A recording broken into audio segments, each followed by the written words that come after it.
باچا خان د جلو حساب هم کوي بیا به د ډاکټر نجیب د شهادت حساب هم درسره کوي بیا به د فقیه پي حساب هم درسره کوي زموږ ملګرو هسې هم فیصله کړې ده که ژوند و ژوند به د کام دپاره وي که مرګ و مرګ به د دې کام دپاره وي زموږ ملګري هسې هم د دې ریاست و هر زندان ته ولاړ دي په ټټرو روان دي یو وار بیا به پر اسلام آباد ورځو په لکونو خلک به ورځو تیاری وکړئ ملي مشر امر کړی دی کور په کور سره جرګه سي دا وار به په دومرې طاقت ورځو هلته به ورته کښېنو دا یې نه سرفراز منو نه وزیر داخله منو نه د چا زارۍ منو خپل ملګري به راولو خو انجام یې څه سو انجام دا سو چې بنګال نن خود مختار دی نن آزاد دی نن سرلوړی دی او ته ذلیله یې ته په تاریخ کې شرمنده یې تا چې هلته کوم ظلم کړی دی دا تاریخ نه هېرولی ټوله نړۍ نن تا ته هغه پیغورونه درکوي او بنګال هغه انتقام درڅه واخیستی چې ستا بچان به هم نه کیې او ته وایې چې دا اعلان جنګ دی که ستاسو په نظرو کې دا اعلان جنګ وي پرون مې هم دا اعلان جنګ کړی و نن یې هم کوو سبا یې هم کوو او دا به موږ پر ډاګه باندې کوو د خپلو شهیدانو پوښتنه به کوو یادي خبره عزیزانو د نن د دغه احتجاجو مقصد چې پر 13 اګست باندې په اسلام آباد کې د سپریم کورټ تر مخ پښتون تحفظ مومنټ جلسه کوله او مقصد یې دا و چې تر ټولو ستره د انصاف ورکولو ادارې مخې ته به موږ د خپل کام مقدمه ایږدو د خپلو شهیدانو دپاره به انصاف غواړو پر خپله خاوره به د امن غږ پورته کوو او د ترهګرۍ مخالفت به کوو او هغه خلک چې دې ریاست په جبر باندې ژوندي ورکړي دي دوی به عدالت ته پیش کولو دپاره مطالبې ږدو او دلته چې کومې زموږ تعلیمي ادارې دي دا ټولې په پوځي چاڼیانو بدلې سوي دي د دې غږ به پورته کوو او دا چې پر هر کیلومیټر باندې چیک پوسټونه دي زما د کام سپکاوی کوي زما کام ته په سپک نظر کتل کیږي د دې خلاف په غږ پورته کوو او دلته چې کوم د ډالري جنګ یو منصوبه روانه ده چې د پاکستان جرنیلانو یو وار بیا ټیکه اخیستې ده چې ستا پر وطن به ډالري جنګ کوي او په هغه پیسو به دوی په بهر ملکو کې جزیرې اخلي یا به هلته جایدادونه جوړوي د دې خلاف به هلته غږ پورته کوو خو د افسوس خبره دا ده چې اول خو یې موږ هلته د سپریم کورټ سره وګرځولو ټول لارې یې تړلې وې هلته یې کنټینران غورځولي ول هلته یې بندیزونه جوړ کړي ول موږ یې دې ادارې ته نه پرېښولو چې موږ خپل فریاد وکړو خو بیا چې موږ په ترنول کې جلسه وکړه او دغه مطالبات مو دې استعماري ریاست ته کښېښول پر ځای د دې چې دا ریاست زموږ دا آئیني زموږ دا انساني زموږ دا اخلاقي زموږ دا قانوني غوښتنې منلې ولای خو دوی د زوره څه کار واخیستی دوی پر موږ باندې کرک ډاون پیل کوي دوی زموږ په درځنو ملګري ونیول دوی علي وزیر دوی ایمان مزاري دوی د اسلام آباد ذمہوار ملګري دوی د خیبر پښتونخوا د هرې ولسوالۍ ذمہوار ملګري ونیول دوی هلته پر کورو چاپې پیل کړې او بیا په جیل کې زموږ پر ملګرو تشدد وهل ترټل ټوله شپه یې خوب ته نه هیله کوي دړکیانې ورکوي نو موږ نن د دوی د دغه ظلم د دغه جبر خلاف یو وار بیا په کوټه ښار کې په کراچي کې او د یورپ پر مختلفو ځایو باندې نن احتجاجونه راغوښتي دي نن یو ځل بیا دا غوښتنه کوو چې زموږ ټول ملګري دي پوری طور خوشي کړل سي او دا درواغجن مقدمات چې تا د اسلام آباد د جلسې بعده پر ملي مشر او د غورځنګ پر ملګرو جوړ کړي دي دا ټول دي ختم سي چې دوی نن هم نه مني نن هم دوی له زوره څه کار اخلي عزیزانو تیاری وکړئ د دې کوټې څه اعلان ورته کوو چې چیرې زموږ ملګري نقل خوشي او دا کرکټرونه دوامداره وساتئ یو وار بیا به پر اسلام آباد ورځو په لکونو خلک به ورځو تیاری وکړئ ملي مشر امر کړی دی کور په کور سره جرګه سئ دا وار به په دومره طاقت ورځو هلته به ورته کښېنو دا یې نه سرفراز منو نه وزیر داخله منو نه د چا زارۍ منو خپل ملګري به راولو عزیزانو دوی همیشه ځان بالادسته ګڼلی دی او دا ولسونه یې تر ځان کمتره بللي دي موږ دوی ته دا وایو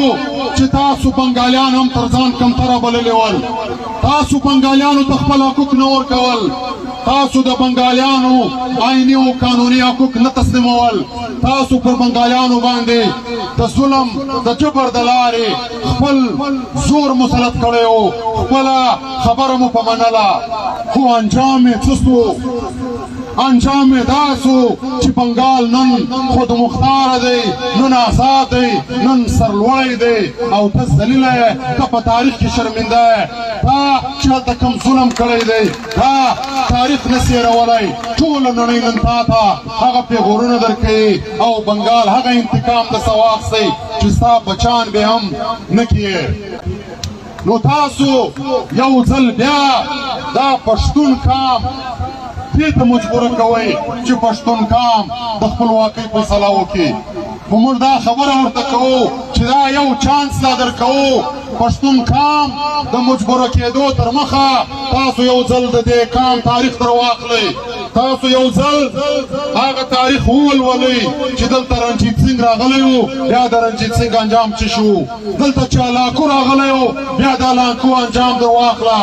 دلته چې سکندر یوناني راغلی و بیا د هغه انجام در واخله دلته چې فرنګی راغلی و بیا د هغه انجام در واخله نو که دا کام مجبوره سولو بیا دا د نن ورځې زموږ د ملګرو نیول یا زموږ پر ملګرو دا تشدد کول خو پرېږده بیا به دلته د خانه شهید د چیلو حساب هم درسره کوي د باچا خان د چیلو حساب هم کوي بیا به د ډاکټر نجیب د شهادت حساب هم درسره کوي بیا به د فقیه پي حساب هم درسره کوي بیا به ډېره درته ګرانه سي نن هم وخت سته پکار دی چې زموږ ټول ملګري خوشي کړي دا د درواغجنو مقدمات ختم کړي او دلته زموږ جایزه مطالبات تسلیم کړي عزیزانو دلته په کراچي کې هم نن احتجاج روانو خو کلته د کراچي ملګرو ته په لاره کې ډېر رکاوټونه جوړ سوي ول اوس دلته ناست و خبردار رالی چې په کراچي کې هم زموږ ملګري نیولي دي موږ په ډېرو سختو الفاظو دا غندنه کوو او بیا دا ورته وایو چې په خپل زور مه نازېږه دا کام چې فیصله کړې ده تر تا یې د ډېرو زورورو لاسونه پیچلي دي ته په ګرځ کې هم نه نن هم دا مطالبات تسلیم کا دا ملګري خوشي کا دا مقدمات ختم کا دا چیک پوسټونه ختم کا دا یې نورشانې د فوجانو څخه خالي کا زما پر خاوره ترهګري ختمه کا دلته د ډالري جنګونو پالیسي ختمه کا دلته امن موږ غواړو ما ته پر خپله خاوره خپل اختیار راکړه خلاصېدلی سې دا کام مه مجبوره کوه که دا کام دیواله ته ودرېدی عزیزانو بیا به یې انجام ډېر خطرناک وي او دوی بیا کېدی سي دا شی نه کې برداشت او بله خبره دا کوو چې نن زموږ ملګري په کومو چیلو کې ناست دي یا په کومو دفاتو کې دوی نیولي دي یا زموږ د ملګرو سره کم عمل روان دی د دې اختیارات ټول د دغه پارلمنټ ته صفا شول چې کله دا حکومت ختمېدی په آخري ورځ باندې 50 بلان د دې بې اختیاره پارلمنټ ته صفا شول هغه بې اختیاره خلک پکې ناست ول همدغه اختیار هم دغه پارلمنټ دوی ته ورکوي چې تاسو بغیر وارنټه بغیر اف آی آره سیاسي کارکنان پورته کولی سي او نوي ورځې فوج په خپله کسټډي کې ساتلی سي نن چې زموږ ملګري د پوج په کسټډي کې ناست دي هلته چې زموږ پر ملګرو کوم تشدد روان دی دا هم د دې پارلمنت او په دې کې د ناستو خلکو برکت دی چې دوی دا اختیارات ورکړل دوی په عین کې دا ترمیم ورته وکړي خو دا یوه خبره دوی ته کوو په خلاصو غوږو دې واوري چې زموږ ملګرو هسې هم فیصله کړې ده که ژوند و ژوند به د کام دپاره وي که مرګ و مرګ به د دې کام دپاره وي زموږ ملګري هسې هم د دې ریاست و هر زندان ته ولاړ دي په ټټرو روان دي زموږ په بدنو کې دومره توان سته په موږ کې دومره برداشت سته موږ د دې وطن سره دومره مینه لرو چې د ده هر غزار په خپل بدن باندې برداشت کړو د وطن په خاطر خو سهار به دا ستاسو دپاره کړی وي دا چې نن تاسو کم بلان ورته پاڅوئ کم ترامیم ورته کوئ دا به سهار ستاسو د غاړې توک وي بیا به سهار تاسو پکې راګیر یاست بیا به ځان نسئ خلاصولی نو نن هم خپلې قبلې درستې کوي موږ هم پر هغه میدان درته ولاړ یو زموږ هضم نن هم قوي دی موږ یو ثبوت داسې درکوو چې د دوی جنرال دا د پښتانه کام خلاف اعلان جنګ و ریاست چې په چکر کې تر اتیا زیات پښتانه شهیدان کړل دا اعلان جنګ و ریاست چې تپونو په سپین تنګي کې تر اویا زیات پښتمان خان کاکړ په شهادت ورسوئ دا اعلان جنګ دی نور اعلان جنګ تور وي که سپین وي خو یوازې دا پښتانه برداشت کوي یوازې پښتنو جواب نه دی ورکړی نن چې د پنځه اویا کالو مسلسله ظلمو بعد د شهیدانو بعد د جنازو راکولو بعد موږ د ده څه د انصاف غوښتنه وکړه ده ته مو جواب ورکوي او ته وایې چې دا اعلان جنګ دی که ستاسو په نظرو کې دا اعلان جنګ وي پرون مې هم دا اعلان جنګ کړی و نن یې هم کوو سبا یې هم کوو او دا به موږ پر ډاګه باندې کوو د خپلو شهیدانو غوښتنه به کوو بله خبره ده مخکې موږ د دې وضاحت کړی دی چې دا یو ریاستي پالیسي ده چې د ځوانانو په ذهنو کې دا خبرې ورچوي چې علي وزیر نیول کېږي منظور پښتون ولې نه نیول کېږي عزیزانو باچا خان په خپل کتاب کې لیکلی دي چې په 1930 کې فرنګیانو د خدای خدمتګار تنظیم ټول ذمهواره او ټول ملګري ونیول خو زه یې نه نیولم مقصد یې دا و چې موږ په خپل آپس کې سره بې اعتماده کړي زموږ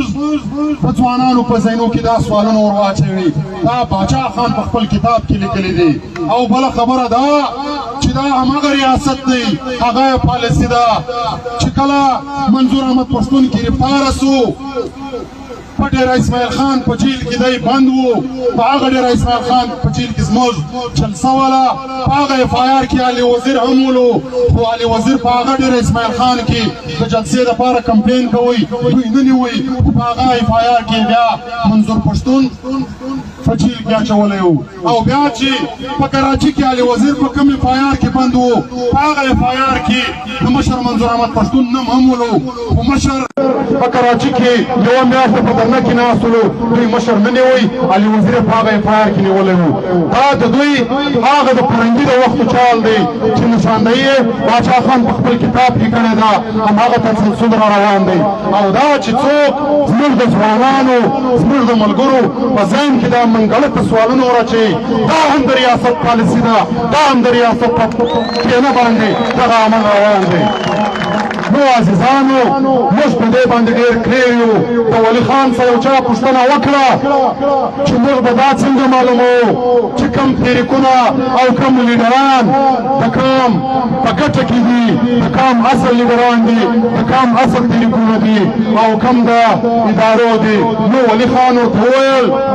چې پر کومو تحریکو باندې یا د کومو تحریکو پر لیډرشپ باندې د ریاست لخوا د غدارۍ د جنټتوب دغه به کوم فتوې لګېدلې د کفر فتوې لګېدلې نو تاسو دا اړې ورکړې وې نو پوه سئ چې دا د کام غداران دي اوس حالات ستاسو د مخه دی د ریاست په نظرو کې غدار څوک دی ایجنټ څوک دی دا د کفر فتوې پر چا لګېږي چې زموږ په ملګرو په تشدد باندې